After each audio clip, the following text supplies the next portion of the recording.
Bismillahirrahmanirrahim. Assalamualaikum warahmatullahi wabarakatuh. Baik teman-teman semuanya dimanapun berada, Alhamdulillah pada pagi hari ini kita berada di salah satu museum listrik yang ada di Taman Mini Indonesia. Benar ya Pak? Iya. Kemudian Alhamdulillah pada hari ini kita ada kegiatan pelatihan dai dan penugasan dai 30 dai atau duat di Indonesia, terutama di cabang-cabang daerah-daerah bahkan pedalaman ya. Kemudian teman-teman semuanya, kali ini saya bersama narasumber saya, alhamdulillah saya bertemu beliau di pelatihan dai dan penugasan 30 dai ke seluruh pelosok Indonesia atau daerah-daerah. Nah, kali ini teman-teman semuanya saya ingin berbagi atau mengharap dari narasumber kita berbagi bagaimana lika-liku dakwah di daerah. Karena teman-teman semuanya, teman-teman dai yang sekarang sedang pelatihan di Taman Mini Indonesia Indah, yaitu di Museum Listrik. Nah, ini akan dikirim ke daerah-daerah dan alhamdulillah mereka sudah luar biasa pengalaman dakwah di daerah-daerah tersebut. Apa saja pengalaman-pengalaman yang mereka dapatkan atau apa saja pengalaman-pengalaman mereka yang bisa di-share atau dibagi ke teman-teman semuanya agar bermanfaat, terutama bagi teman-teman atau bagi saya sendiri, bahkan bagi saya sendiri. Saya sendiri masih status sebagai mahasiswa yang belum berpengalaman berdakwah di daerah-daerah atau bahkan menghadapi langsung kepada orang-orang awam dan lain sebagainya. Oleh karena itu mari kita simak penjelasan saudara kita, Ustadz kita. Ustadz, assalamualaikum Ustadz. Waalaikumsalam. Baik Ustadz, di sini kita harapkan Ustadz bisa menyampaikan mungkin pengalaman ya Ustadz ya. Pengalaman apa yang harus kita bagi, apa yang harus Ustadz bagi ke teman-teman semuanya agar teman-teman, terutama teman-teman muda ini bisa semangat untuk berdakwah. Gitu. Ustadz sebelumnya bisa perkenalkan Ustadz, nama siapa, dari mana? Oke. Baik, alhamdulillah. Assalamualaikum warahmatullahi wabarakatuh. Waalaikumsalam warahmatullahi wabarakatuh. Ya, nama saya Hasan, kelahiran di Mentawai. Sudah 30 tahun ya sejak lahir di Mentawai. Alhamdulillah sampai hari ini masih eksis di Mentawai ya. Alhamdulillah. Berbicara Mentawai ya, Mentawai ini adalah daerah yang jauh ya, terletak di Pulau Sumatera Barat ya. Dia masuk dalam kategori 3T ya, tertinggal, terluar dan terjauh ya. Terjauh karena memang dari Pulau Sumatera Barat itu ya masih menyeberang lagi satu malam ya pakai kapal feri antara 10 sampai 12 jam ya, walaupun sekarang sudah ada pesawat ya bisa ditempuh dengan 1 jam, dan juga ada pesawat kapal cepat ya itu selama 3 sampai 4 jam ya. Alhamdulillah. Berbicara ya tentang dakwah di Mentawai ya, ini luar biasa nikmatnya gitu ya. Banyak Pengalamannya. Ya artinya ibarat ya sebuah tanaman itu dakwah di sana subur ya. Artinya masyarakat di sana juga sangat ya antusias dan juga bisa menerima dakwah Islam gitu ya. Buktinya ya mereka yang ada di sana ini tidak ya merasa ya berat ketika ada di sebagian suku mereka, sebagian keluarga mereka, bahkan ada di anak-anak mereka yang masuk Islam dan juga mereka merelakan ya. Ya ternyata ya setelah kita pelajari dan kita amati, ya, bagi mereka agama ini tidaklah sebuah yang prinsip, ya, bukan harga mati, tapi kekeluargaan itu lebih, ya, mereka pegang gitu ya.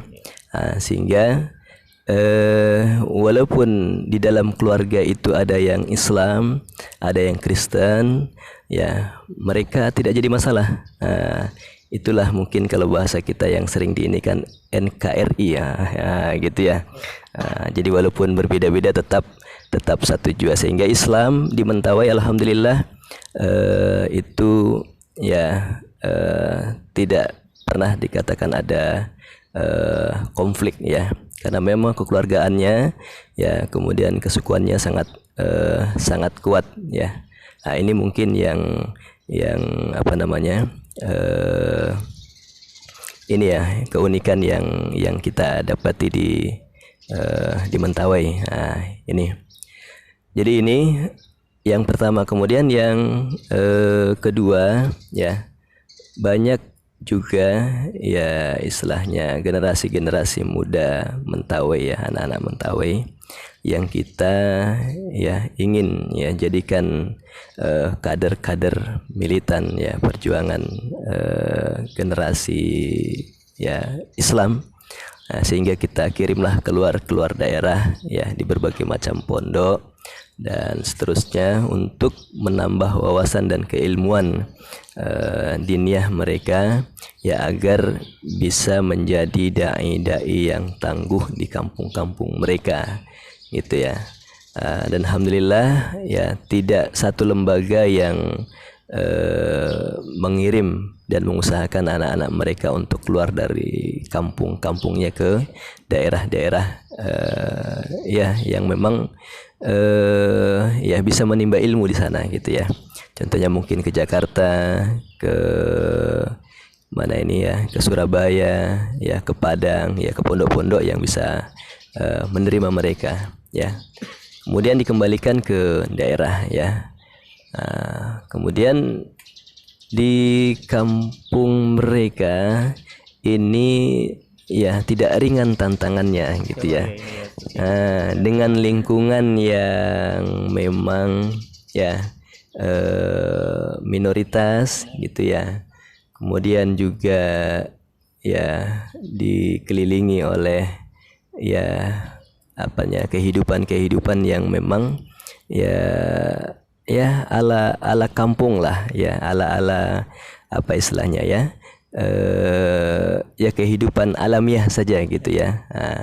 Sehingga mereka pun kalau sudah kembali ke daerahnya, walaupun sudah mengecam pendidikan yang, ya, yang bisa dikatakan tamat SMA, aliyah, bahkan perguruan tinggi, ya, mereka ketika kembali ke daerahnya itu tidak sedikit yang apa ya, bisa mempertahankan akidahnya itu.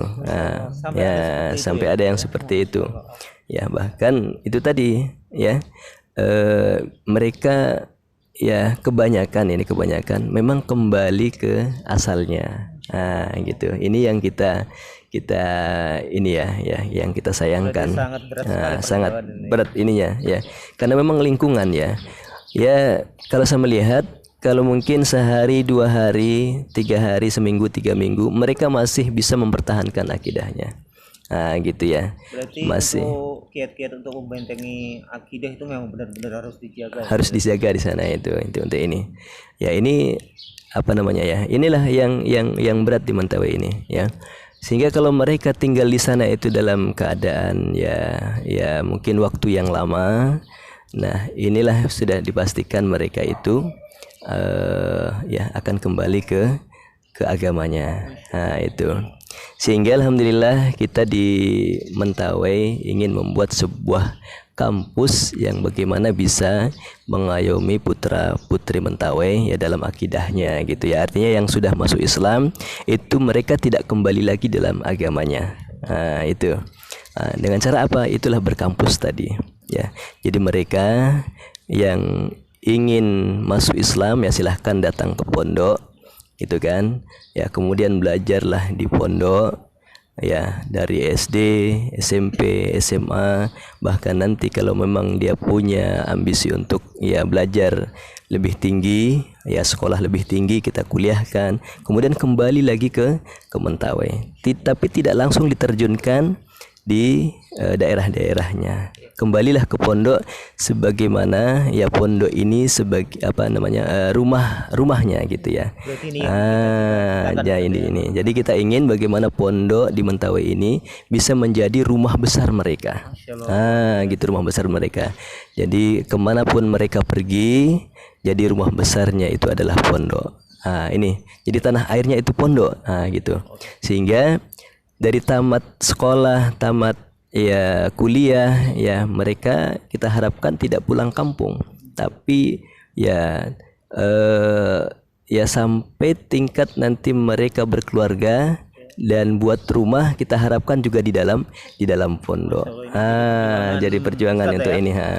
Jadi ini kemudian ya ketika dia ingin pulang, gitu ya, itu masih dalam itu tadi ya pengawasan kita ataupun dalam imamah jamaah kita. Ya, kalau dia ingin pulang, misalkan kampungnya ingin berdakwah, maka itu ya masih dalam ini kita ya. Itu bisa dikatakan ya kita tugaskan mereka di kampung mereka, gitu ya, sehingga nanti kita lihat sebulan 2 bulan kalau masih bertahan silahkan, setahun 2 bulan masih bertahan, kalau tidak tahan, tidak kuat atau terancam akidahnya, maka kita harapkan dia kembali lagi ke pondok.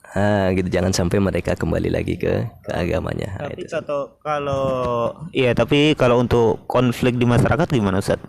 Ya, alhamdulillah ya, itu tadi saya katakan bahwa di Mentawai ini kekeluargaannya sangat kuat ya.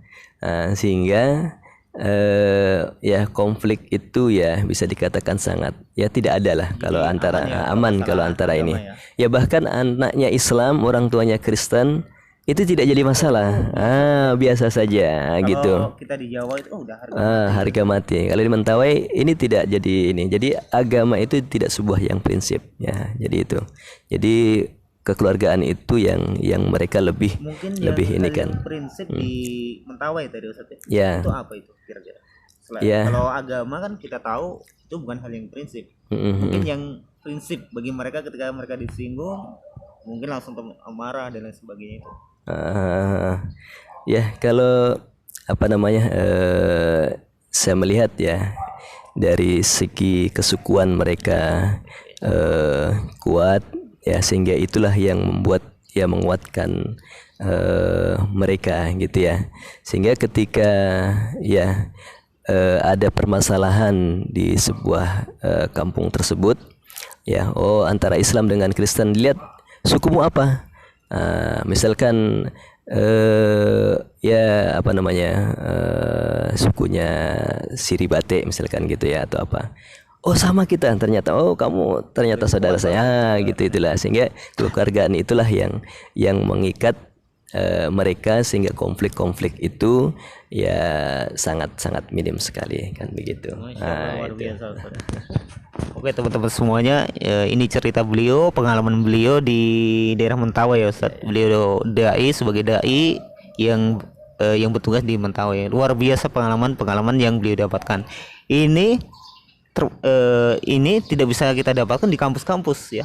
Kita bisa dapatkan hanya kita terjun langsung ke masyarakat ya. Langsung terjun ke masyarakat. Jadi untuk terakhir kalinya ini, Ustaz, bagaimana supaya kita itu dalam berdakwah itu nyaman tanpa tantangan dan lain sebagainya. Walaupun dalam berdakwah tentu ada tantangan ya, seperti Rasulullah SAW dulu. Nah, sosial apa yang harus kita bangun ketika kita berdakwah itu? Jadi ketika berdakwah itu kan biasanya kita dakwah, kalau kita terjun langsung itu dengan perkataan ataupun dengan hal, dengan langsung kita praktek seperti itu. Apa yang lebih mengena antara hal dan langsung, antara praktek sama cuma kita ngomong? Yaitu sosial apa yang harus kita bangun seperti itu. Ya, di dalam dakwah ya, ini sudah diberikan contoh-contoh oleh Rasul Sallallahu Alaihi Wasallam. Jadi kalau kita melihat contoh dari beliau Sallallahu Alaihi Wasallam, ya ini yang pertama sekali ya kita bangun adalah al-amin, ya, kepercayaan. Bagaimana kita bisa mengambil ya itu tadi ya, simpatis mereka, kemudian kepercayaan mereka kepada kita ya, sehingga kita tidak banyak dalam hal ya dakwah bil qaul ya atau dengan lisan, tapi lebih pada penerapan ya, peragaan. Itulah kampus tadi gitu ya. Jadi kampus inilah ya dia yang berbicara gitu ya. Jadi kita ya istilahnya menghadirkan Islam dalam kehidupan sehari-hari. Nah, itu bagaimana itu Islam ya, bisa dilihat di dalam pondok. Ya, Islam itu mengajarkan akidah tauhid. Ya, bagaimana ya mengesahkan Allah. Islam memerintahkan untuk sholat. Nah, di pondok kita peragakan sholat. Islam mengajarkan bagaimana berhijab, maka di pondok kita peragakan bagaimana santri-santri ya, kemudian pembina-pembina, guru-guru berhijab dengan baik. Islam itu ya mengajarkan tentang ya misalkan bermuamalah dan sebagainya. Maka di pondok kita ingin hadir ya untuk itu tadi ya, menunjukkan ya kepada mereka ya bahwa Islam itu tidak di lisan, tapi Islam itu dijalankan, sehingga kita hadir ya, kemudian membuat komunitas ya, membuat pondok ya, bagaimana bisa memperagakan Islam di dalamnya, sehingga dakwah itu tetap berjalan ya, tetap ya istilahnya continue dan istiqomah. Nah, itu mungkin itu. Baik, jazakallah Ustadz Hasan tadi ya. Semoga dakwah selalu jalan, aman, dan semoga obrolan kita di pagi hari ini Ustadz bisa bermanfaat bagi teman-teman yang lain. Ya, karena terutama bagi mahasiswa yang belum bisa, mahasiswa para pemuda yang belum pernah terjun langsung ke dunia dakwah tadi Ustadz ya, terutama dakwah di masyarakat. Nah, ini insya Allah sangat berarti, sangat berharga bagi mereka, karena pengalaman seperti inilah yang kita tunggu-tunggu supaya kita juga semangat kan sebagai anak muda ya. Katanya ketika kita tolabul ilmi fardhu ala kulli muslim, seperti itu. Jadi menuntut ilmu adalah wajib bagi setiap muslim, kemudian apa, diamalkan, seperti itu Ustaz ya.